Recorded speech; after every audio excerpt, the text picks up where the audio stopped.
Cordial saludo, me gustaría en este sencillo video poder profundizar acerca de dos preguntas que nos permitirán viajar dentro de estos artículos para sacar la esencia, el jugo y poder quedarnos así con conceptos tan importantes como es el tema de la persona, que el ser humano es persona y el tema de la conciencia en las decisiones humanas. Iniciaría con la pregunta número uno, que qué significa que el ser humano es persona. Cuando afirmamos que el ser humano es persona, estamos diciendo que no puede reducir simplemente a el cuerpo biológico, a una serie de emociones o a una imagen social. No nos quedaríamos simplemente en eso, sino que, según nuestra autora Edith Stein, la persona es una unidad integrada, primero de cuerpo, segundo de dimensión psíquica y tercero de esa realidad espiritual que es tan necesaria para la construcción de la persona. Eso significa que el ser humano posee primero interioridad, segundo conciencia, luego libertad y por último la capacidad de construirse a sí mismo a través de las decisiones. Uno de los aportes más importantes que nuestra autora tiene en el texto es el tema de persona y personalidad. Primero me gustaría hablar de la personalidad. La personalidad es esa imagen externa, es el comportamiento, la forma como alguien se presenta frente a los demás. Y por último, el tema de la persona. La persona es lo más profundo, lo que está detrás de la apariencia, de la construcción. Nuestra autora Edith Stein nos dice que el ser humano no es imagen, sino que trasciende de la mera exterioridad, sino que va mucho más allá. Esto permite comprender que toda persona posee dignidad. La dignidad no es la apariencia, la dignidad no es el reconocimiento social, la dignidad no es la belleza, la dignidad no son las capacidades intelectuales, no. La persona vale por sí misma, incluso cuando es vulnerable, cuando es dependiente, cuando es limitada, precisamente porque su valor no nace de lo que tiene, no nace de la imagen, sino de lo que es realmente. Entonces ahí vamos a descubrir ese valor tan importante del tema de la persona.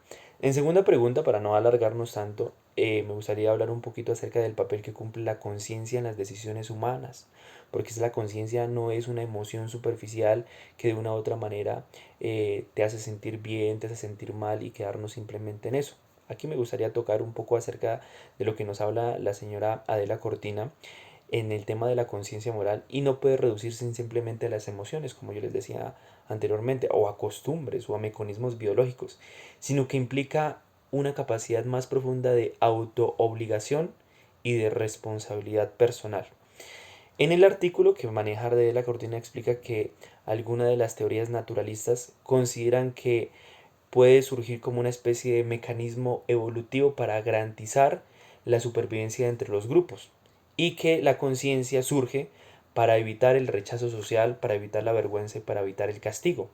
Pero pues eso sencillamente puede ser algo demasiado superficial, sino que Adela Cortina parte de ahí para hablarnos de algo aún más profundo y de algo aún más como pleno dentro de la conciencia moral y nos dice que pues la conciencia moral va mucho más allá, implica una reflexión, implica un juicio y una responsabilidad.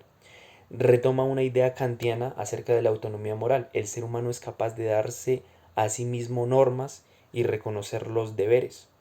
Adela Cortina nos dice que ello implica responder a estímulos y no simplemente quedarse en lo emocional, no simplemente quedarse evitando el castigo, evitando la vergüenza, sino que va mucho más allá. Y ya lo vamos aquí a relacionar para finalizar con Edith Stein y nos dice como a manera conclusiva que la conciencia guía las decisiones humanas porque permite reconocer primero los valores, evaluar las acciones y por último actuar con responsabilidad.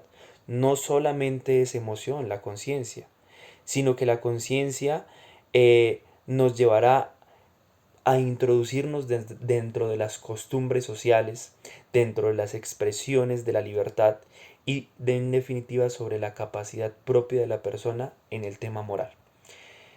La conciencia podríamos